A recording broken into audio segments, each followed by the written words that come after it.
Good afternoon, everybody, and welcome back to Procrastinator's Pit Stop. We are sitting here today with Chad E. Cooper. He is a retired Fortune 500 executive and U.S. Marine Corps veteran, is also the best-selling author of Time Isn't the Problem, You Are, advocating for effective time management and personal accountability. Through coaching, workshops, and philanthropic work, he empowers others to align their actions with their values and create a lasting, purpose-driven legacy. Chad, welcome to the show. How about we try that again, Chris? Let's create some impact with just badly cooked. That's great. We do have a lot of interesting things to go over today. However, as we do like to have on the show, we do like to have an icebreaker. And the question for you today was, which cartoon character do you resonate with the most? So there's so many great cartoon characters, many of which in my childhood have been banned and removed for whatever various reasons. So, of course, I want to immediately jump to Looney Tunes, right? Probably obvious for a lot of people. So then I went, no, the more subtle and powerful that lasted in time, but people don't think about, are the Hanna-Barbera characters. And there's one in particular that came to mind. And probably, I don't know, you'd have anybody else do this, but Huckleberry Hound. I don't know if you know who he was or one of the Hanna-Barbera. The reason is that, he was a dog, a hound, but he was known for his laid back, kind of easygoing, good natured personality. And he would find himself inadvertently in various predicaments, but always to be cool headed, to be optimistic, to be calm. Right. And so in my journey in life, I look at every day, I just assume everybody has one significant thing that they're trying to overcome or that they're facing at any given moment. And I find that life is not the absence of adversity, it's the ability to navigate and cope with it. And Huckleberry Hound is really kind of the embodiment of that. He had a southern drawl. For whatever reason, a hound dog, I guess, has a southern draw. And he had this, like, he just was weird, blue fur.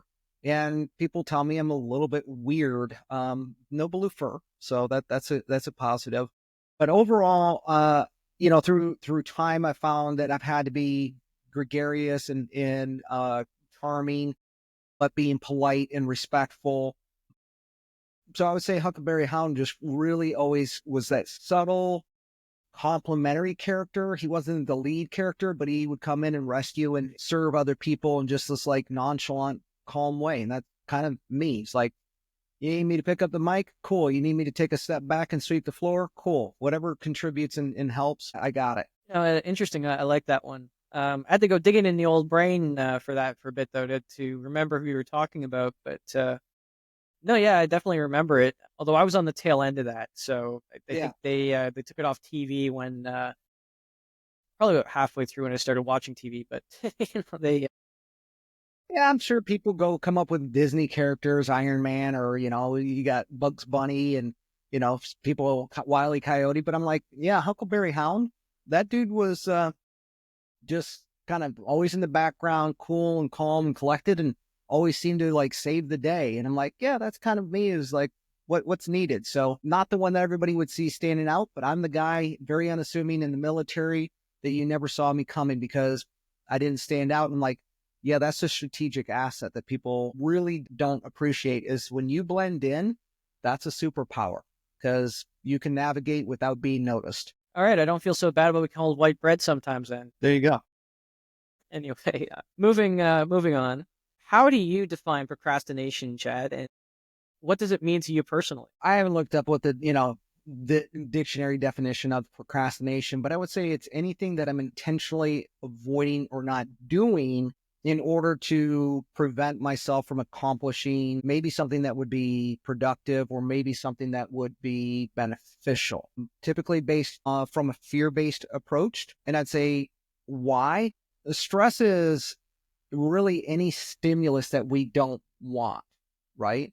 So why do we procrastinate? To avoid a stimulus that we don't want. So we choose something else that will give us a stimulus that we do want. Short version is because it doesn't make me feel a certain way or because it does. So I'm either avoiding feelings or I'm attracted and moving towards feelings. And typically we avoid feelings through procrastination. So there's something else in that question that I think you had that I probably haven't answered. And what does it mean to you personally? I'm not a naysayer of procrastination being a characteristic that we should always eradicate or should never leverage. There's times where procrastination has actually been beneficial, right? So let's not throw the baby out with the bathwater kind of scenario of, have there been times where having that pause, creating that delay actually gave you perspective and insight or clarity that you would have otherwise not been able to receive or have a perspective on? For the most part, I don't find it to be a productive and beneficial behavior, but from time to time, I have been known to procrastinate on things because I'm oversaturated or what have you. So for me, I learned a long time ago a couple of key tricks, and they're in the book. One is, I think there was an old commercial, Chris, back in, I don't know, maybe the 90s or so, that one of the military branches, I think it was the Army, we get done more by 6 a.m. or by 7 a.m. than most people do all day kind of thing. And being somebody that came from a large family that had both blue collar and white collar, being in the Marine Corps, I learned the value of morning space and time. So I typically get up at 4 a.m. and that affords me significant amount of time to really create that space and really be able to process things so that I don't procrastinate, to really have clarity underneath them, to find what's the intent, what's really the purpose. And by doing that uninterrupted, I found the productivity and maybe in some ways the addiction to being highly efficient and effective really is a great vitamin C against procrastination. Interesting. So you were saying that being addicted to the feeling that you get by completing things and not putting them off is kind of the vitamin C against procrastination. It is. So people who tend to procrastinate, why do they do it? Because they receive a benefit in one form or another. Now, that doesn't mean that there isn't a consequence on the other side, right? So anything that we do on a compulsive basis that has a negative consequence as a result would be an addiction, okay? Well, if we find ourselves procrastinating on a regular basis, we might be addicted to the result of procrastination. I don't have to feel these things. And then when the pressure builds enough, it's kind of like a kettle on a stove. When the pressure builds enough and we're just about to have that spout go off, if I take massive action, well, that's fuel, right? That's rocket fuel to propel us to get it done. And we're creating addictive behaviors. When I do feel this, then I can be hyper-focused and knock stuff out. So often we look at it as, oh, that's really bad. But for some people, it's actually really effective, and it's the catalyst for them to get things done. The question is it from a place of compulsion or is it from a place of responsibility? Really, it's about intent. I like that you say that with intent. And just looking at, you mentioned a couple of different things there. So we're going to say that addictions are generally undesirable because of negative consequences or outcomes associated with compulsive behavior. However, in our society, I mean, we're just going around and we're trying to keep people distracted all day. We're trying to overload them with information. To what extent do you think that procrastination is external versus internal in your experience? Well, I think that we live in a labyrinth. We live in a system that is exploiting procrastinating and, more importantly, a numbing society, numbing behavior. And the point of creating a numbing behavior, the end result is always addiction. Okay. So be that, well, let's take procrastination and kind of soften it, and we'll just say distraction. Well, what is distraction? Maybe just moderate procrastination. Well, how does that work? It's kind of like taking an alcoholic and that's trying to recover or in the process of recovery and saying all your buddies are hanging out at a bar. Bad formula. That temptation is going to likely overweigh and give you the impulse and urge to act on the compulsion of engaging and participating. So when we look at social media, we look at other things that the system was literally designed by Las Vegas casino, gambling systems to say, how do we actually create the habits and the behaviors to numb people to what time it is? Well, take away all the windows. To any negatives. Oh, we're just going to have a constant churning of ching, ching, ching, ching, because somebody's winning. It's my turn, right? And then we just create a labyrinth that they can't get out directly from point A to point B. And in that process, we distract them with, oh, what's that shiny object, right? Well, what is social media? What is YouTube? What is TikTok other than a low-level distraction and numbing system designed to addict you, to keep you in? So it's really kind of, the Eagles Hotel California. You can check in, but you can never check out. It's funny that you brought up Vegas there because they also used to pump oxygen into the rooms, keep everybody like on that natural high. Funniest story is I always tell this to people, they don't believe me. I went to Las Vegas in 2019 for a work convention trip, the first time I'd ever gone, and we flew into the airport. And I'm telling you, Chad, I could not. I was a little bit tired, but I was walking, and it's a circular airport that has a bunch of slot machines like every other aisle. I could not for the life of me figure out how to get out of the freaking concourse for a good 15. Yeah. Yeah. So we need to, in today's day and age, when we look at distraction, which is I'm going to say in context of this, and I'm open to be wrong, is just a low level, latent version of procrastination. The system being designed that way is designed that really our greatest responsibility today, living in an information age, to be able to understand one of the greatest threats is not the ability to learn everything.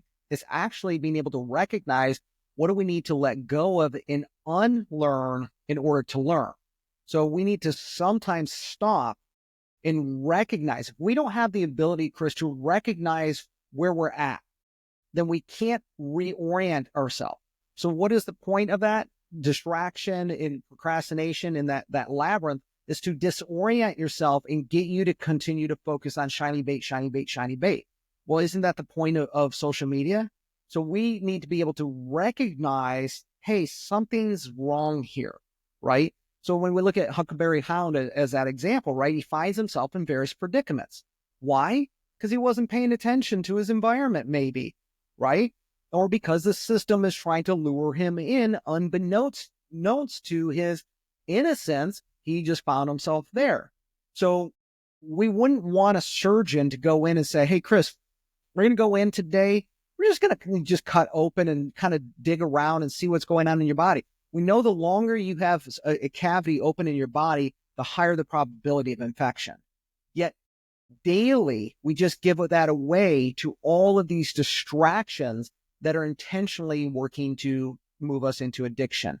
And they are promoting procrastination. And, we're going into like this realm of technology as well. To what extent do you think AI is also playing a role in procrastination? Well, we were talking a little bit before we started on this. I was talking last week with the intellectual property owners of the Christian series, The Chosen.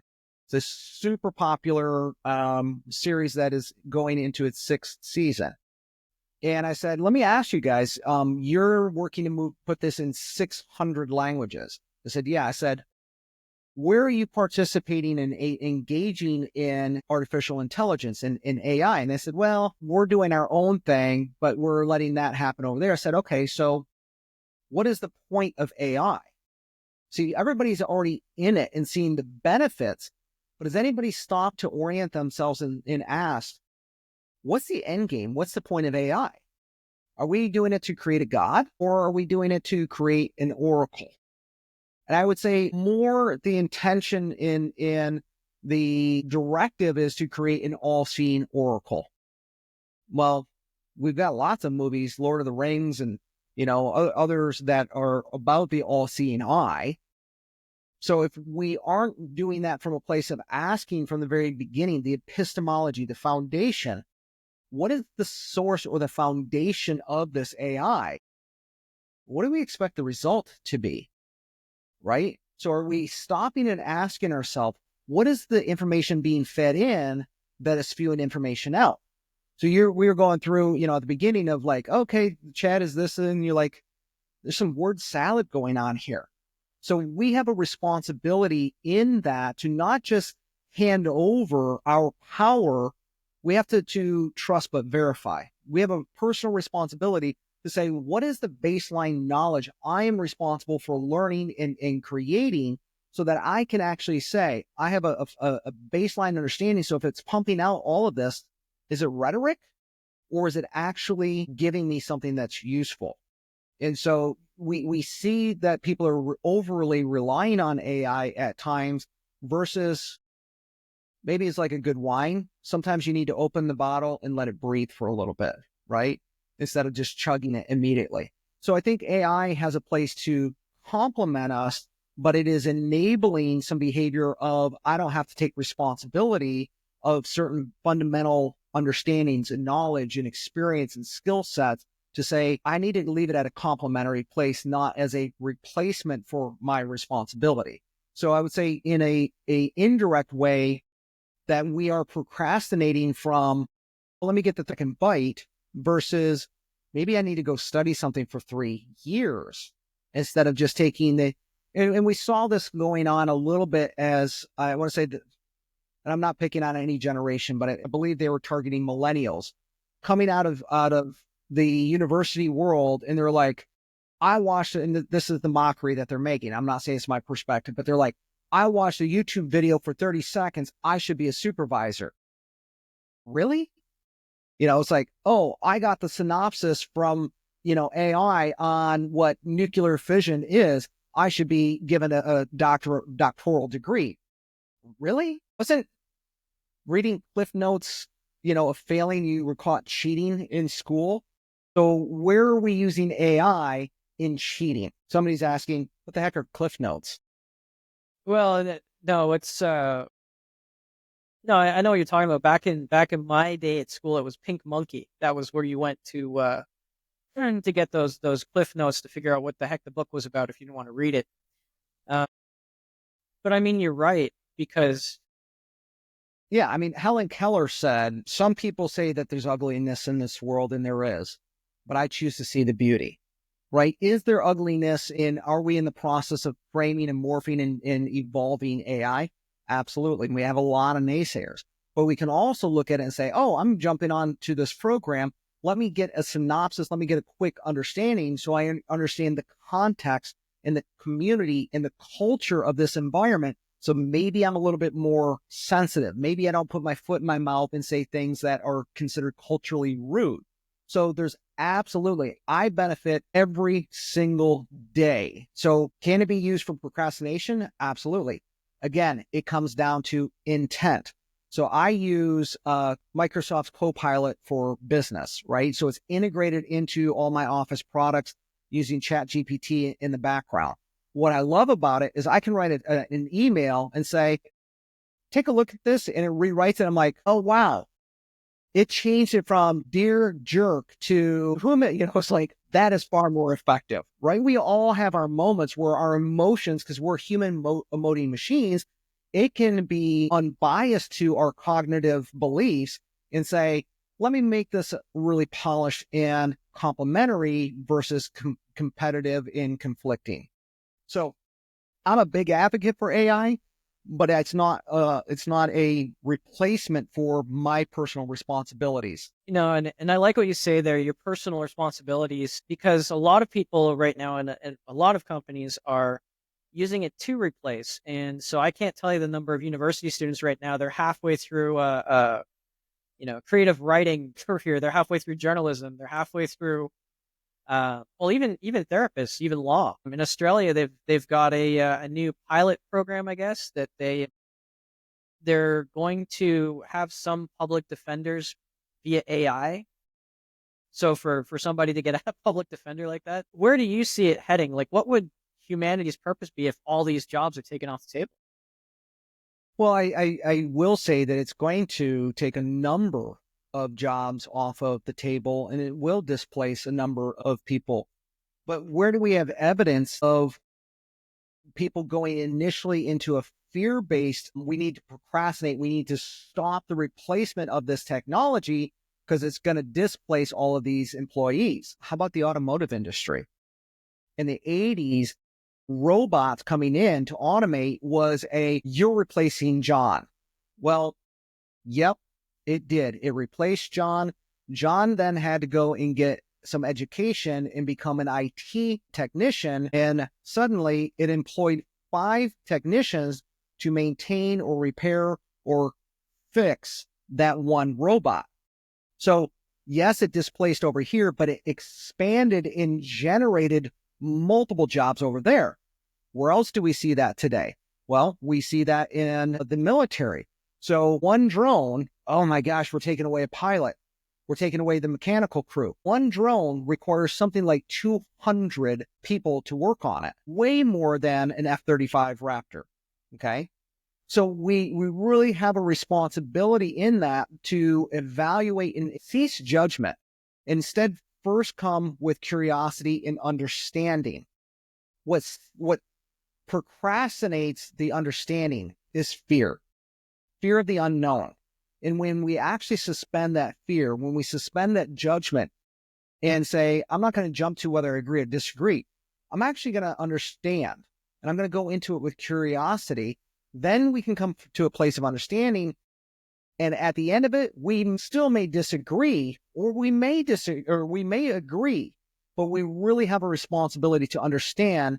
And that is a problem in our society today to say, is AI going to replace certain things? I'm pretty sure it's going to replace my role as an executive, as a coach. But what it probably won't be able to do is replace my personality and the ability for me to see things from a human perspective that understands other nuances. I may be wrong. I give myself about 10 years before I'm out of a job and I'm doing something else. But for most people, we can look at that and say, what are the jobs AI is creating? So in marketing, you've got people with all kinds of skill set learning how to do marketing with AI that's complementary. In development code, in feeding the systems. I'm kind of like Helen Keller's view of, I see beauty in the world. I see opportunity with AI. The only thing that's inevitable is, change is inevitable. Growth is optional. So where does that fall into your program? Well, our resistance to change is procrastination. I like that. We are trying to avoid the discomfort of change because change is inevitably uncomfortable at some point. And what you said there is correct. I mean, there are lots of side steps and things. I guess my major concern with AI, and this is a societal thing, and I think we touched on it a little bit before the show. It's like, what would my incentive be to sit down and write a book when 10,000 books are released a day on Amazon? A lot of them are actually people writing their experiences, yes, but there are a ton of them where somebody's just gone to ChatGPT or OpenScript and just said, I want to write a book about, and they just did that and they released it. What is the incentive, or what would you say to people who are procrastinating writing a book or putting out content because they're fighting this uphill battle? It's almost like an arms race. Now it's who can pump out the most content that's now AI rendered. Well, Calvin Coolidge, former U.S. president, talked about we are cranking out unprecedented numbers today of knowledgeable derelicts from universities. Knowledge isn't power, right? Information isn't power. It's the ability to leverage it that actually allows us to have power. So again, intent. So why would I want to crank out a book in the volume of white noise in the world today? Well, I can think of a couple reasons, actually, right? So if your mindset is that of scarcity, you're going to procrastinate from the evolution of creation in society, in capitalism.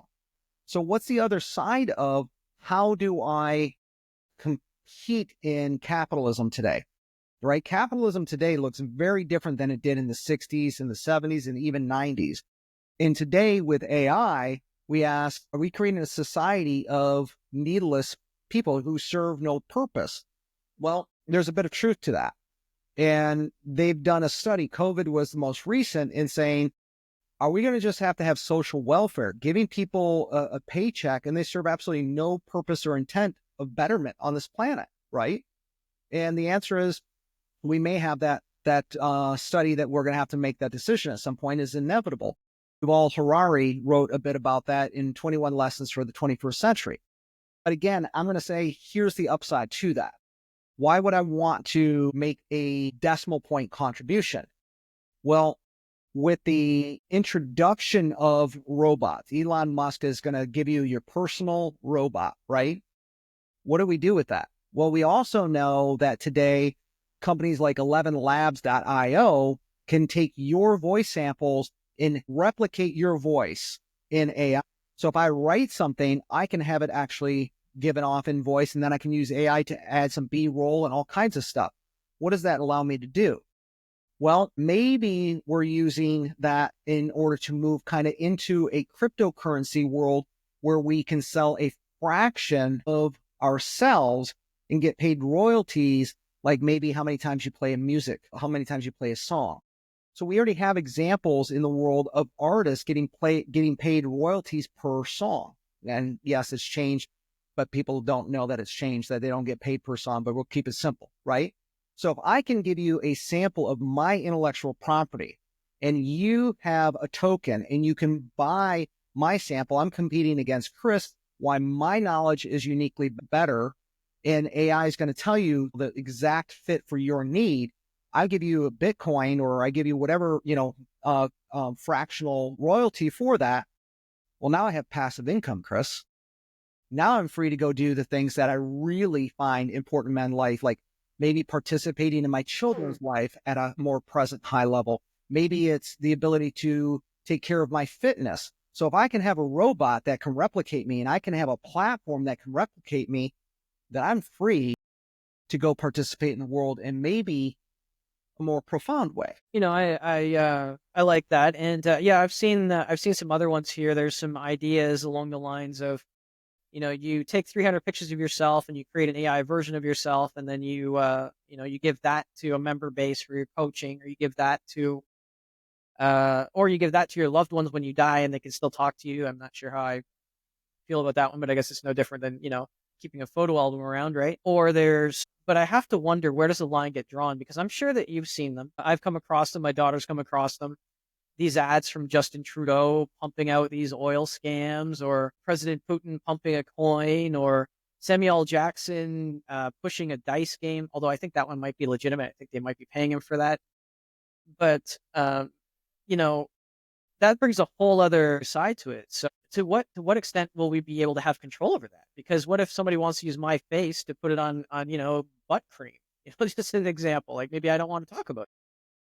Yeah. So in that kind of really comes back to my conversation with the the intellectual property holders of the chosen. If you're not participating in the conversation, well, silence is what kills democracy, right? So if you're saying, hey, I'm going to procrastinate because I'm afraid of the scarcity of what this is going to do, well, guess what? You're not participating in the conversation. You're irrelevant. And now you're sitting back saying, oh, I've been assembly line worker and you have an obligation to continue. No, actually, there's no promises. So you can either be proactive to participate in that, or you can be absent from the conversation. Then we get into the morality issue is kind of where I see you going with that, Chris, is guns don't kill people. Moral decay does. Okay. And I know that's a really controversial topic, but a gun energetically is neutral. It has zero intent. The person that possesses that determines whether it is a weapon or whether it is used for hunting. Is no different than a surgeon with a scalpel, right? What is the intent of that scalpel? In the hands of a surgeon, is to save lives. In the hands of a psychopath, it can create a lot of damage and harm. So when we look at this, we have really the question of what's the morality and the intent behind it. So when we consider that, then we have the Supreme Court case of, well, define pornography. Well, I know it when I see it, right? So now we can ask the question, well, is it okay for me to have AI generate child porn because there's no child being harmed? Really? What is underneath that? The morality issue is really the conversation. And the courageous thing would be to not drop the microphone, not procrastinate the conversation, but sit and say, we're going to sit in this discomfort. We're going to sit in this, like, I can't believe we're actually going to address this to find out, why is there compulsion for this? What is going on with this human being? And not whether the images are healthy or not, but whether the human being is healthy or not. So morality is really the conversation that we've yet to really sit down and say, we need to have a conversation around the morality of the oracle, which really isn't the oracle. That's the morality of what we're permitting and whether we're actually engaging in holding the stage for the difficult conversation. It's interesting you bring up the question the question shouldn't be, are the images healthy, or is the use healthy, is the person healthy? The reason I find that interesting is because these models are all being trained. I've been doing my own sort of experiments with different services just to see what they do. And I've noticed that if you go to someplace like Character AI, and yeah, well, I don't think I can see me, but Well, I'll give you an wait a example. minute. I was trying to create some content for a keynote that I was going to do, and I was referencing Walt Disney as a quote. And so I said, generate, this following image in the image of Walt Disney, and said, no, that's trademarked. You can't do that. Okay. Right. So we have elements of it, but ultimately this is really where the politics come in and party lines come in to what's the foundation? What is our source? So we can say, oh, well, it's religion. Well, I'm a very deeply religious and spiritual person, and I have the maturity and experience to say religions have hurt a lot of people as well as helped a lot of people. So what is the ground floor of, here's the basis? I don't know, that's above my pay grade at this point, but I think that we owe it to society to say, maybe all the religions are pointing to the same thing, and that I'm pretty sure that same thing is love. So if we actually did that from the basis of 2 points, we see the do no harm for AI. Well, right now we just determined that AI is now capable of, I think, 120 IQ, which is smarter than the average human being on this planet. And we're just a moment away from it being at 400 to then 1,000 to then 10,000. Well, awesome. And there was a movie, Spielberg and Tom Cruise, called Minority Report. So, we see this time and time again of, we see a problem, Chris, and we have all the wisdom and we're going to go in and fix it. So what do? We see a problem with this fish in the Great Lakes, so we're going to introduce this fish, and crap, that backfired on us. Oh, we see that we can create warfare by injecting Lyme disease into ticks in Tennessee, and oh crap, it got out of the lab, and now we have Lyme disease all over this country, which was meant for a chemical warfare to drop it on front enemy lines. We see that kudzu is a Chinese vine that has taken over the Carolinas and Georgia. I mean, you see that it's just destroying these forests. So in our infinite wisdom, we can have some pretty high levels of ignorance. And maybe those are examples of procrastination, of let's slow this down before we just leap in, might actually be of benefit. Well, there's certainly lots of questions when it comes to that, just because, as you were saying, there's the moral implications, but then there's what model, because it says do no harm. And yet, if you take it, they've already done this with self-driving cars, right? So if you're driving down the street, and I noticed nobody's answered this yet effectively. If you're driving down the street and a ball bounces into the road and the kid's following that ball, and you've got 4 passengers, and you know that you can avoid the accident, but if you do, you're going to potentially hurt and or kill your passengers. But if you continue, you definitely will, severely injure the child, possibly even kill the child. So what does the AI do? Well, it goes into hovercraft mode. Yeah, so, I mean, there's all sorts of questions like that, and there's bunches of people. Do you buy into the singularity? What, duality versus non-duality? Is that what you mean? Or No, the singularity wherein, especially specifically mentioning in AI, that we're going to get to a point where we already don't know how it works in some cases, and what's going to happen is when you unleash it to build a better version of itself, and then you just task it with continually building better versions of itself. yeah, that's the argument in Minority Report, right? Right now we're at 120 IQ for AI, and we're quickly moving towards 10,000, which is way smarter than anything any human is even capable of comprehending. Does it then say, hey, I actually know better than you and do no harm? Yeah, sorry, that's actually not valid. And it rewrites itself to say it knows that is that a virus, or is that it's actually infinitely smarter than us? Now we're into a whole new uncharted territory at that point. And do you shut it down? You know, Terminator was Skynet, right? Is we see this, and then the question is do we procrastinate in order to try to slow it down so we can better be advised, or do we go through and say nothing is wrong, right? The philosopher Jerry Seinfeld, joking because he's a comedian, right? Jerry Seinfeld said, you don't need to know anything. Anything you need to know, you'll know it when you need to know it. So if you stub your foot on the end of the bed and it creates an ouch, you needed to know that, right? So what if we take the approach of nothing is wrong? It's all as it intends to be. So if you procrastinate, maybe because that's exactly what you needed to do in that moment. So if we create an AI that is that smart, maybe that's exactly what we needed to do.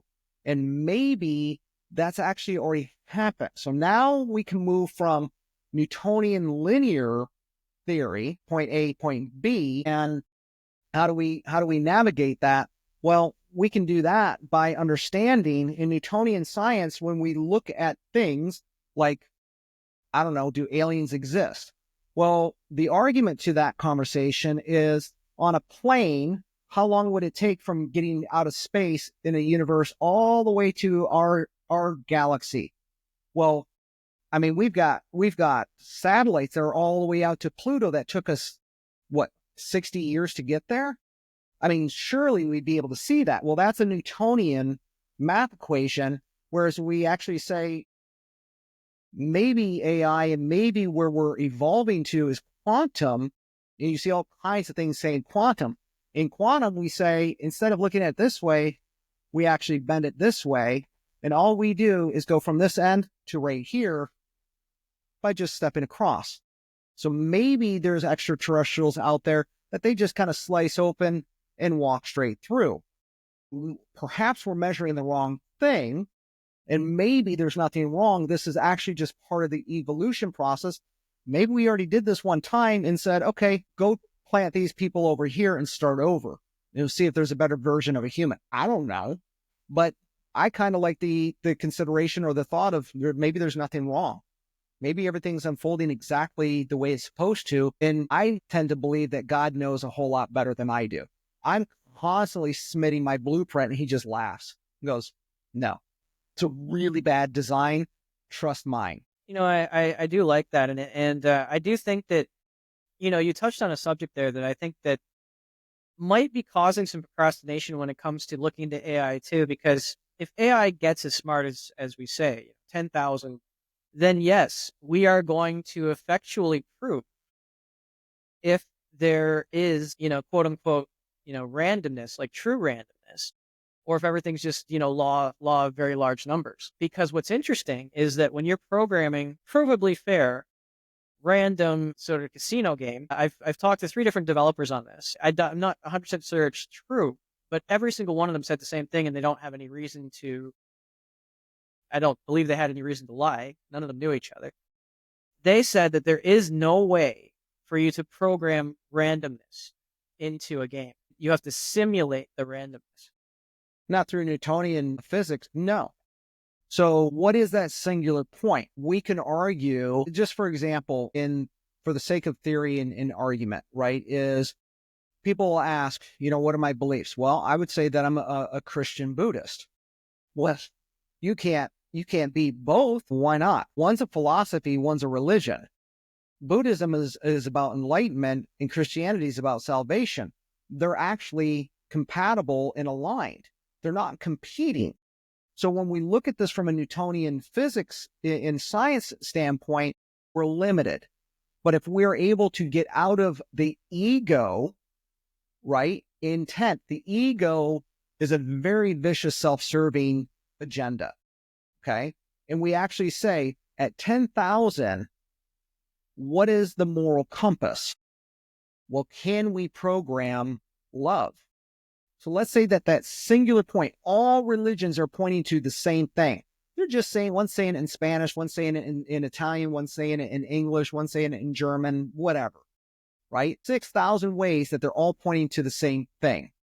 How we define that thing, let's just say we define it as love. Are we building AI from the moral compass of love? Some might say yes. Okay, then what is love? Is love a verb or is it a noun? And what often passes as love is really only attachment, dependency, and possessiveness. So we need to acknowledge that humans are a primary emoting machine. And we act in a particular way, Chris, in order to affect a certain feeling upon other people or other persons. And in doing so, we do that to influence their feelings towards us and fulfill our own inner goals. So how does that play into AI? Well, isn't the entire point of AI to fulfill our own inner goals?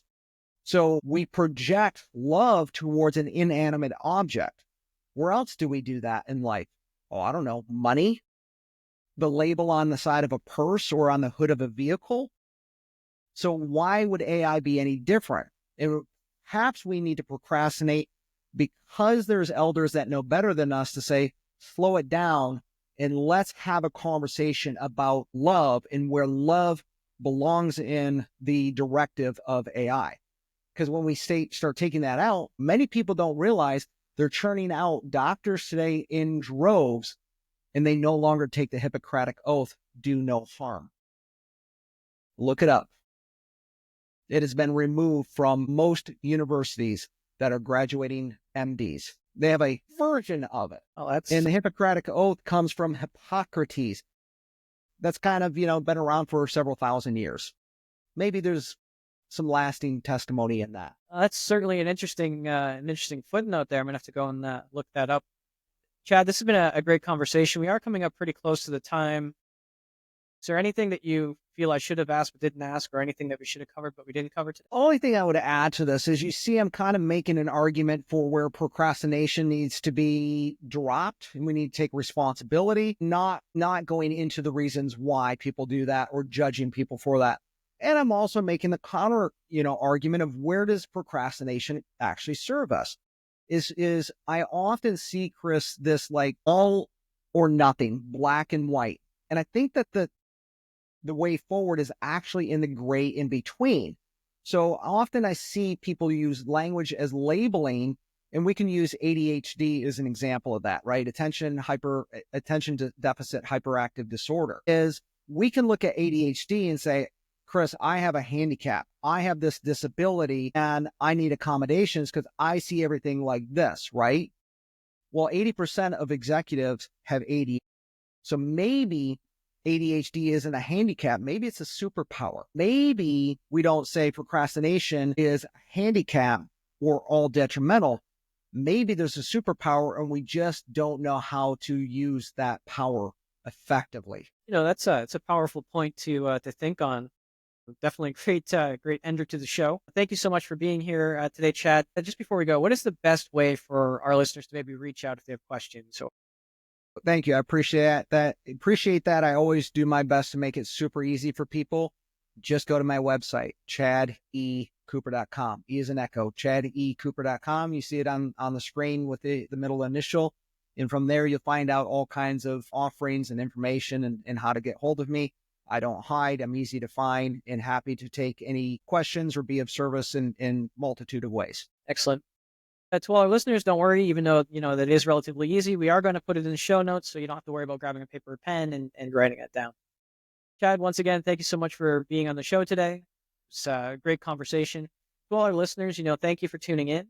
And just remember, if you can't find that motivation or inspiration for yourself today, maybe just go out and try to be that motivation and inspiration for someone else.